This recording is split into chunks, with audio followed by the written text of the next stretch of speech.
Hi everybody and welcome to my video series. Today I wanted to talk to you a little bit about the leadership team that I'm on for an accountancy firm. So I was appointed by them back in August last year, and they have some really interesting team meetings, and it's got me thinking about team performance and making meetings a lot more interesting. So they have a coach that comes in and helps them to become more efficient and productive in their leadership meetings. And I wanted to share some of those kind of learnings with you. So one of the things that I've learned is that if there's an absence of trust in the senior management team, then there is a lack of vulnerability. And it's really important to be yourself and be able to say what you think. The other area that I've learned about is a fear of conflict. And we are all scared about having arguments or debating in front of people.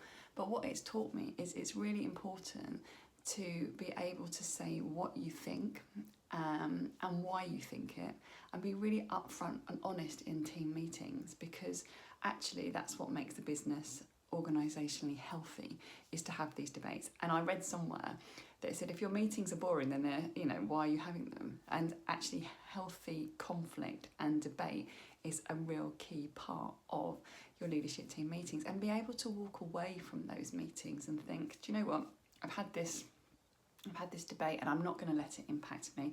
This is very much, it's not personal, it's business, and what is for the good of the company. And the other thing that I was looking at is lack of commitment was quite an interesting one in terms of team performance as well. It's when people go, they don't, basically you have to weigh in to buy in, and it's not enough for someone to say, I think we should do this. Actually, everybody needs to be on board and commit to it. And all the people in the leadership team should be able to go, do you know what, you said you're going to be committing to X, Y and Z, and you haven't done it, and to be able to pull people up and make them accountable. And I think it's just interesting how some of these different aspects can make businesses work better, teams work better, and actually doing things for the collective good of the company rather than the collective good of yourself or your ego in the business. So I just really wanted to share that. I'm definitely taking some of those hints and tips forward in my everyday and my meetings as well.